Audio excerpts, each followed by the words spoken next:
Welcome, ZASLOW Show 2.0. It is a Monday, the 10th of July. Good to have you aboard. We are a Blue Wire podcast presented as always by Anidjar and Levine, accident attorneys, 800-747-FREE. That's 800-747-3733. Anidjar and Levine, title sponsor of everything ZASLOW Show 2.0. None of this would be possible without them, so I want to make sure if you've been in an accident, if you're dealing with a personal injury, I want to send you where you're going to be treated like family, because that's how they treated me by jumping on board right away. Anidjar and Levine, accident attorneys, 800-747-FREE, 800-747-3733. So, hope everyone had a really nice weekend. We had a short week that we were coming off of because of 4th of July. We're getting things going here again. We're right smack in the middle of summer, and you know we're right smack in the middle of summer because this is the week where we have Black Wednesday. That's right. Tonight you have Home Run Derby. Tomorrow, All-Star Game Wednesday. Black Wednesday. The only sports day of the year, right? The one sports day of the year we've got nothing going on. So we are right smack in the middle of summertime here. We got NBA news and notes to get to. Is this going to be the week that the Damian Lillard saga comes to an end? So we'll do a little bit on Lillard here. We're going to talk, hey, we got some Dolphins news out there, so we'll do a little bit of Dolphins. The Marlins, I got to get to that in a second. And like I said, we got Major League Baseball All-Star Game tomorrow. Luis Ariz and Jorge Soler are both representing the Marlins in Seattle. Tonight you have Home Run Derby. We're going to talk to Fox Sports' Alex Curry. I'm a big fan. She's never been on the show before, so you see Alex Curry. She fills in on The Herd every now and then. She does the baseball show with Ben Verlander there on FS1. So, like I said, we've never had Alex Curry on this show. I'm a fan. She's fun. Every time I see her on television, she looks like she's having a great time. That type of stuff is infectious. So we'll get Alex on the show. She's out there in Seattle. We'll do some MLB with her. We'll do a little bit of All-Star festivities and that kind of deal with Alex Curry. So I'm looking forward to talking to her. We'll get her on the program. Now, first thing I got to say is, so when we wrapped up the show on Friday, remember, this was right at the start of the Britney Spears, Victor Wembanyama saga. And Wembanyama has since he's had 2 Summer League games, right? He had one on Friday. He was not good. He had one on Sunday. Last night, he was excellent. So first he was a bust, and now he's a Hall of Famer. What's he going to be? I don't know. We'll get to that part in a second, but we ended the show on Friday where you had the whole mess. Britney Spears is very upset about Wembanyama's security. The San Antonio Spurs, still to now, have not even released a statement. That to me, that feels like a real asshole move by the San Antonio Spurs. They don't even have a statement. There's nothing they can say. They don't maybe regret the way the situation played out. Nothing.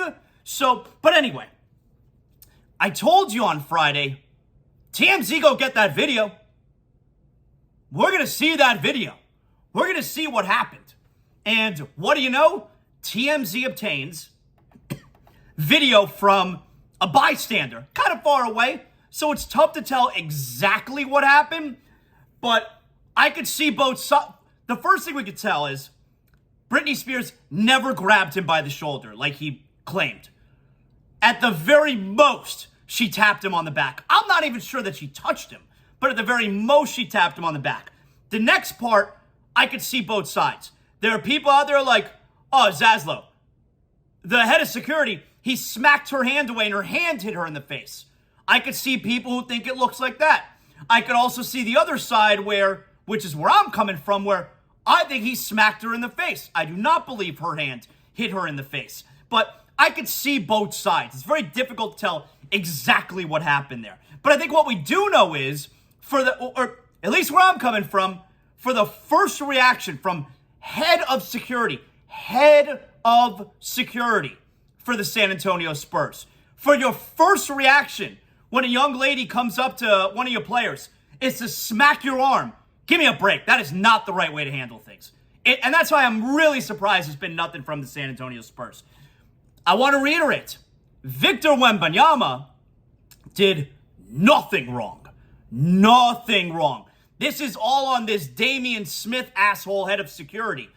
None of this is on Victor Wembanyama. Absolutely none of it.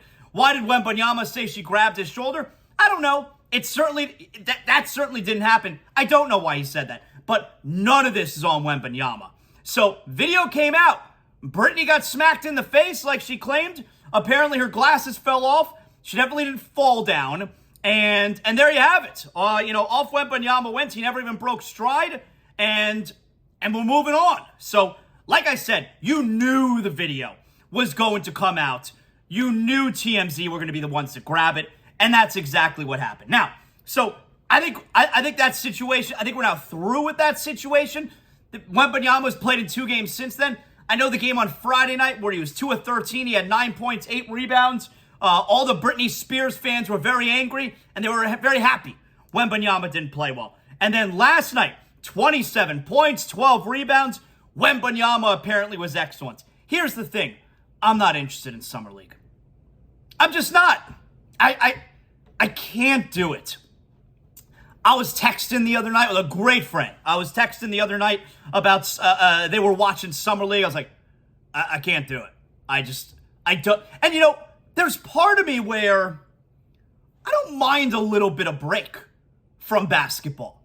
I don't mind a little bit of break from the NBA. Like if you told me the Heat's season was starting tomorrow, I wouldn't be into it. And it's not even like I need Summer of Jonathan anymore. Yes, we're in Summer of Jonathan. Of course, everybody knows Summer of Jonathan is when I have the most fun and I get juicy and look at this face. I look so great and I'm having a great time because Summer of Jonathan is so relaxing. It's even more relaxing now because I didn't just go through a whole basketball season where I'm working every night. But it's still Summer of Jonathan. So it has nothing to do with that. It's one of those deals where, when you're separate from each other, when you're away from each other, the heart grows fonder. I'm okay with a break from basketball. And then when basketball comes back, when the Heat comes back, it's like, hell yeah, I missed you so much. I'm so ready for the next season.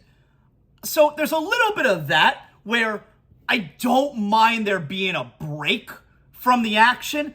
But on top of it, you can't tell me the Summer League basketball is good basketball. I know not everyone loves it when I say, I do not like the WNBA. Not interested. I also don't like women's college basketball. But at the same time, I don't think the men's collegiate game has been very good for years. The point I'm making is, I don't like not good basketball. I don't think it's good basketball. I mean, hell, with the WNBA a couple days ago, we're showing SportsCenter's top 10. We're getting nuts about Brittany Griner with the first dunk of the NBA season, which is really just it's a layup where she may have touched the rim. I mean, that's what we get excited about with the WNBA. It's not for me. I don't believe it's good basketball. I don't believe the women's college game is good. I don't believe the men's college game is good. Matter of fact, the women's college game is a very tough watch, if you ask me. It's not good basketball. And again, so we understand here, because everyone loves getting angry. So we understand here what I'm talking about. You cannot put on NBA Summer League and think you're watching good basketball. It's bad basketball. It's not good. Now you're watching it because there are a couple guys that you want to see. Wembanyama, you want to see Brandon Miller. Hey, Jabari Smith Jr. out there in Houston, second year. You're looking at what he's doing. Heat fan, Jaime Jaquez. I know he's missed the last couple games. Nikola Jovic, Orlando Robinson. Like, you're watching for specific players. You want to see what they do. It's bad basketball. It's not good. And so, I can't do it. I'm not into NBA Summer League. I want to watch the best. In this country, and this is part of why it's taken so long, I believe, for the MLS to really get going. And we're still in that infancy stage of the MLS getting going. In this country, we like the best. Our basketball, the NBA, it's the best. Best basketball league in the world. Our hockey league is the best hockey league in the world. NFL, American football, it's the best American football league in the world. Major League Baseball is the best baseball league in the world. But the MLS is not even close to the best soccer league in the world. Not even close. So it's taking time. We want to watch the best. An NBA Summer League, it's not good basketball. I can't do it. I can't watch Summer League. I'll look at the news and notes. Oh, nice. Orlando Robinson had 36 points yesterday. Love it. Happy to hear about it. Definitely not happy to see it. Happy to hear about it. I can't do Summer League. I'm not interested in it. So, over the weekend, though, if we could do a little bit of heat here, all right. So, like I mentioned, 36 points for Orlando Robinson.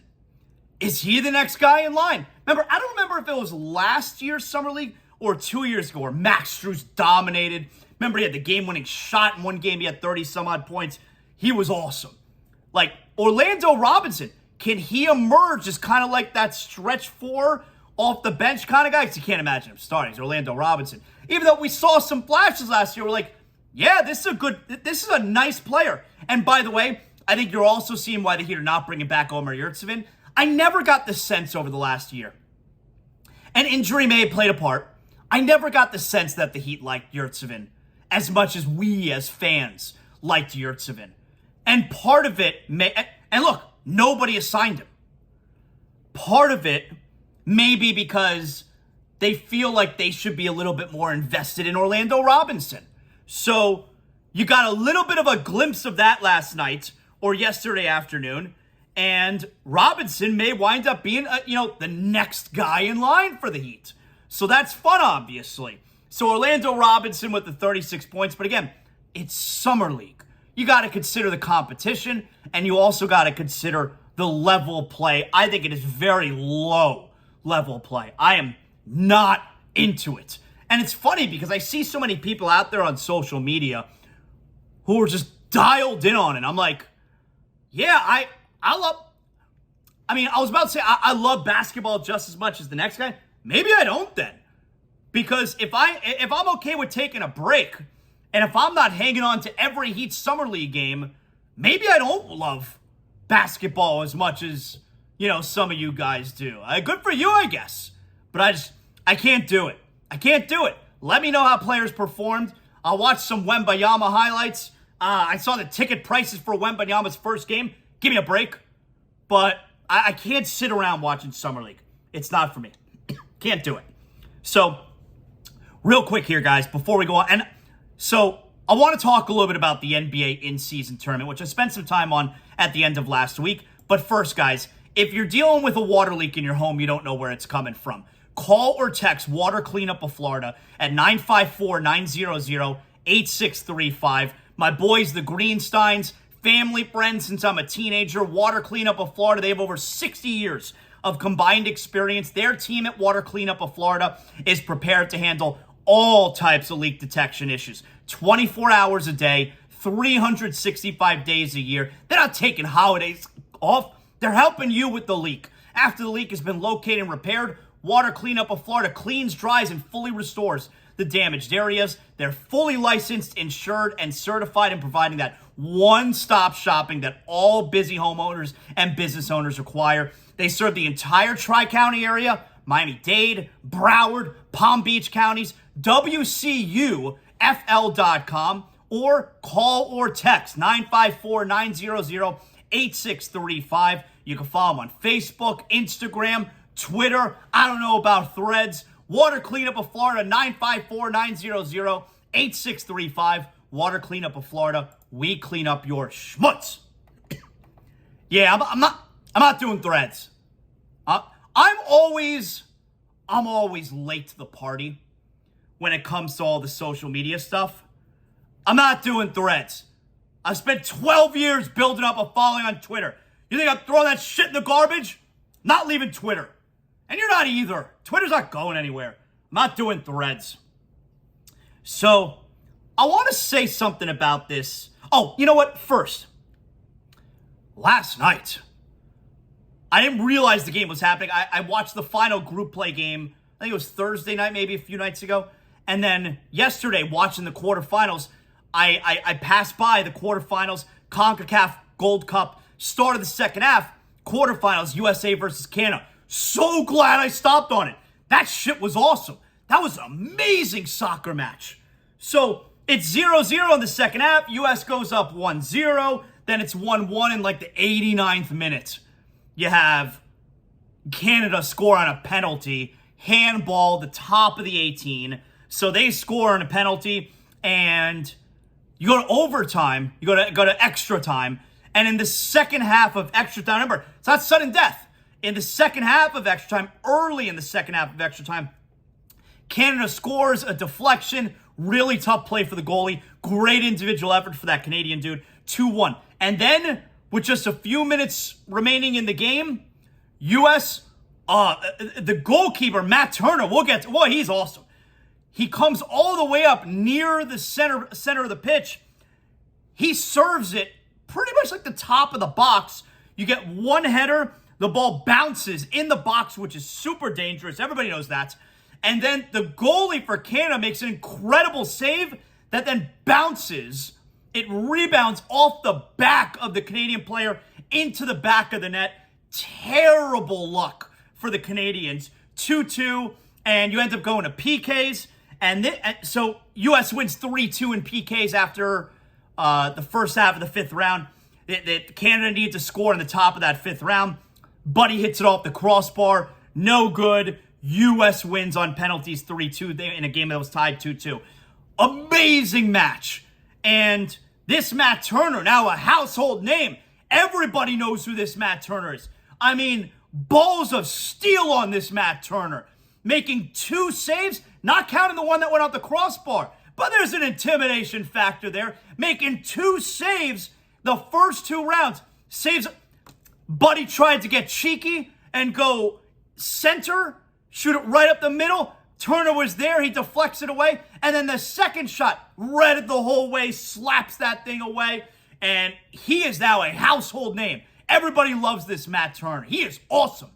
So glad that I came across that game yesterday. That was a nice little treat before we went to sleep. And let me tell you something else. Full marks to the Canadian goalkeeper. He was just as good. He was just as good as Matt Turner. Now, Matt Turner was amazing in the PKs. And the only shot that was stopped by Canada in the PKs was the U.S. player in the first round shot it so far over the crossbar. Otherwise, I don't think he made another save. Yeah, 3-2 because they didn't get the final shot. There you go. But he had like 7 saves in regular play. The Canadian goalkeeper was amazing. And the second goal that the U.S. scored to tie the game late was an incredible save by the Canadian goalkeeper that got a really unfortunate bounce off the back of the defender for Canada. So both goalkeepers, amazing. Matt Turner, good for you, dog. And I know it's not either team's, top group. Pulisic's not playing. And by the way, for the Inter Miami fans, Christian Yedlin there you see on the sideline. But that was a tremendous game. So now it's Wednesday night. The U.S. is playing the semifinal game. They're playing Panama. Yeah, U.S. and Panama. And then on the other side is Jamaica and Mexico. You got to hope Mexico wins. You'll love a U.S.-Mexico final. Hate that Mexican team. So that's what you're going. Biggest rivals. That's what you're going for is U.S. and Mexico. That's what you're hoping for. So that was awesome last night. Really, really enjoyed that. Looking forward to the game on Wednesday night. Guys, it's the summertime. If your homeowner's insurance is up for renewal, mine is up for renewal. I've been telling you guys about that, but I don't have to worry. I get my homeowner's insurance from Brunt Insurance and Financial Services. BruntInsurance.com, 954-589-2204, wherever you're calling from. Not just South Florida, from Pensacola, all the way down to the Keys. Brunt Insurance has you covered. Greg Brunt and his team at Brunt Insurance, they have the market covered wherever you're calling from. The market can make you crazy. You don't know what you need. You don't know what's the best price out there. I send you to Brunt Insurance. They take care of it all. You tell them where you're calling from. They're going to tell you exactly what type of coverage you need, and you know you're getting the best rate out there. 954-589-2204. If you're looking for affordable care that offers the best coverage for your car, for your motorcycle, for your boat, 954-589-2204. You're making the right call. Greg Brunt and his team at Brunt Insurance have the expertise and experience to find the right coverage for you. Again, I've been with Brunt Insurance for about 10 years now. There's a reason for that. And I'm telling you guys about them for that reason. I want to make sure you're covered. I want to make sure everybody gets the best rate possible. BruntInsurance.com, 954-589-2204. All right. So I want to talk a little bit here about the NBA in-season tournament. I kind of poo-pooed it last week, but the NBA, they had like a whole presentation in Vegas a couple days ago. And, it's one of those deals where like the networks, they present you their new TV shows for the upcoming fall season, the upfronts. I feel like that's what the NBA did this weekend. And maybe they just did a really good job presenting it, but I'm not going to tell you that I'm in on the NBA in-season tournament, because I told you last week I kind of poo-pooed it. Why do I care about this? But I'm now in a place where I'm going to give it a chance. I'm going to give it a chance. I don't think it's going to work, and mainly I don't think it's going to work because I don't trust the players. I feel the players are going to find a way to ruin it. I don't trust the players, meaning they're sitting out games. You're not going to give the full effort. The NBA player loves two things more than anything else. They love complaining and not playing. I feel like the NBA player will find a way to ruin this. But I'm going to give it a chance because the NBA play-in tournament, which I liked from the get-go, but the NBA play-in tournament is great.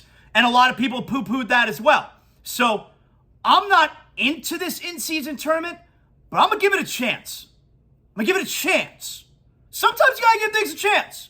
So that's where I'm at with that. And I was wrong. Let me clarify a couple of things. I thought that the groups are made up of your divisions. Well, I should have known that, A, that wouldn't be fair because some divisions have an odd number of teams, I believe, right? But anyway, mostly because there's an imbalance of power. So the way they split it up is like with the World Cup when they do the groupings for that, where you got the first tier, the best teams, the top teams in the East. And those last year were Philadelphia, Milwaukee, Boston. Well, they're split up into Group A, B, and C. And the next teams, 4, 5, 6, Cleveland, New York, Toronto. And those teams are split up, A, B, C, and so on and so on. And so the Miami Heat are in Group B, which is Miami, Milwaukee, New York, Washington, Charlotte. So you got two teams from your division in Washington and Charlotte, but you got two teams, one from the Atlantic and another one from the Central. So the Heat so this is the way it works now. The Heat are going to play 2 games at home, 2 games at the away team between Milwaukee, New York, Washington, Charlotte. The winner of all 3 divisions, groups, advances plus 1 wild card. Those 4 teams are then going to play. The tournament then moves to Vegas. And all the games count in the regular season, except for the final. The final does not count. Probably because the final is, you're playing against a team in the other conference, right? The final does not count for regular season stats or regular season standings. But the other games all count, which is interesting because they're going to have to leave open, and this tournament, I believe, takes place in December or maybe the end of November. They're going to have to leave open dates because you're going to have to do a little bit of scheduling based on who you wind up playing, because you only play each team in your conference a certain amount of times, and who you wind up not playing. And those games will then be scheduled in these open dates in the season, probably later on in the season. You understand what I'm saying? If I'm explaining that well? They unveiled the trophy. I mean, whatever. I think people are going to make fun of the team that holds up and celebrates the in-season trophy for, winning a few regular season games. That's really what it is. But I don't know. The way they presented it, I guess they did a good job presenting because I didn't hate it. I'm not in on it. I don't believe it's going to work. I mainly don't believe it's going to work, like I said, because I don't trust the players. NBA players hate playing basketball. So I don't believe it's going to work. But I'm willing to give it a chance. Especially because, like I said, the play-in tournament, massive success. Massive success. So let's give it a chance. We'll see where it goes. Yeah, and I like that it's not the teams in your division. So there's a little bit of newness to it, you know. So I like that. All right. Hey, so over the weekend also, you guys know last week I went to the Marlins game last Tuesday. I think it was the second game I've been to this year. I went last Tuesday. They won 15-2, you remember, and against St. Louis. And then I went again on Friday night. Terrible weather. I went on Friday night where they lost in the ninth inning to Philadelphia. Marlins won 2 out of 3 Saturday and Sunday. Should have swept the Phillies. And that's a real good weekend series for the Marlins because not only should they have swept the Phillies, but the Phillies coming into this series and ended up being 13 after Friday night's game had won 12 straight road games. And the Phillies now, even after this series, are 6 games, I believe, over 500. The Marlins, they go into the All-Star break. And again, we're going to talk to Alex Curry coming up in a few minutes, FS1. The Marlins have the 4th best record in baseball, in all of baseball. And they lead the wild card right now. Now, you want the Marlins to finish with the first wild card spot. I've told you guys, I've never been to a Major League Baseball playoff game. I'd really like to this year. In 1997, I was 16 years old. I didn't go. I wish I did, but I didn't. We didn't have I was a kid. Our family didn't have a lot of money, so we didn't go to games. In 2003, I was in school. I was at University of Florida. Wish I would have went. I didn't. And of course, in 2020, if you want to count that as playoffs, although I don't, it was in the COVID bubble and there were no people at games. I've never been to a Major League Baseball playoff game. But you want the Marlins, the way I understand it, only in the wild card round. The first round's best of 3. Wild card round's best of 3. Only the top wild card seed gets a home playoff game. And they get all 3 home playoff games. Because the way I understand it, the first and second division winners get a bye. The third division winner plays the third wild card team. The first wild card team plays the second wild card team. They're not changing venues. The team with the better record, and that being the third wild card team, third division winner, and the first wild card team host all 3 potential first round games. So unless you want the Marlins to finish with that first spot, so then they get at least 2, maybe 3 home games. If they don't, then you need them to advance to the 5-game divisional round to get some home playoff games. I'm dying to go to a Major League Baseball playoff game. And the Marlins are fun as hell, man. Went on Friday night. Great crowd yesterday. The Marlins win yesterday 7-3. They won Saturday, I think 5-4. Great crowd yesterday. Like the lower level, completely packed. And I'm going to look it up right now. My guess is that it's going to say 19,000. That's essentially what the crowd is. If the whole lower level is filled and you got a little bit like the outfield upper deck, it ends up being like 19,000. So I'm guessing that's what it's going to wind up being here. Let me see. The attendance yesterday was 21,000 change. When you fill the lower level, you're getting 19, 20, 21,000. But 21,000 at that park looks crowded and gets really loud. So I'm really glad the Marlin fan is responding. And just think, 4th best record in baseball right now. In a month from now, in August, and they're still in this position, hopefully, cross fingers, God willing, Hashem, please, come on. The Marlins are still like in that top wildcard spot. Why wouldn't the crowd be even bigger? So we got some really fun going on. Now, the parking situation's a disaster, all right? But I leave in the middle of the 8th inning. Games are fun, man. I highly recommend going. And here's a cool thing. Now, this happened with the Panthers too, right? This happened with the Panthers, where the Panthers are good now for consecutive years for the first time in franchise history. They made the playoffs 3 straight years for the first time in franchise history. And this is how you capture a generation of fans, when you have good teams every year. I think, Panther games were highly attended this year, and it's going to continue to be like that now, I believe. They're going to capture a fan base forever now, I believe. Well, with the Marlins, you hope this is the start. And the evidence you have is my younger son, Jordan, he's 11. He is now interested in the Marlins. He's not watching every game yet. He's watching a little bit, but he's asking, did the Marlins win today? Who's pitching? Who did well? Who didn't do well? Home run derbies tonight. He's asking, what's the home run derby? How does that work? How many players are in it? American League, National League, that kind of deal. And that's the example that I'm talking about here, where the Marlins have they're a good team, and not only is it showing how, because they're getting people going to the games now, but in my house, I have an 11-year-old who has never cared about baseball, who is now interested in the Marlins because they're winning and they're exciting. And that's how you wind up capturing a new generation of fans. That's how you wind up capturing a fan base. So you're seeing it at the ballpark, and I'm also seeing it right here in my home. You got the Marlins who are grabbing the attention of people. Really cool, right? So went to the Marlins game on Friday. Disappointing with the way they blew it in the 9th inning. They should have won all three. The best part, though, is Jesus Luzardo. He was awesome. And, Luzardo pitched again yesterday, I believe it was. No, so I didn't see Luzardo on Friday. Excuse me. I saw Luzardo on Tuesday. I saw Alcantara on Friday. And very importantly, Alcantara was very good on Friday. He went 6 innings. I believe gave up just 1 run, just a home run, right? Yuri Perez, you may have saw a few days ago. He's been sent back to the minors. He's going to continue to get work there. I hope we see him again. They're monitoring. They want to make sure they don't overwork him. He's already pitched a lot more in a period of time than he's ever pitched before. But if this Marlin team is going to be a playoff team, you need Yuri Perez. So hopefully they can, and I guess the pitching staff is starting to get healthier. Johnny Cueto, I don't have any confidence in Johnny Cueto, but the pitching staff is starting to get healthier. Who knows? Maybe leading up to the trade deadline, the Marlins, let's open up our wallet, Bruce Sherman.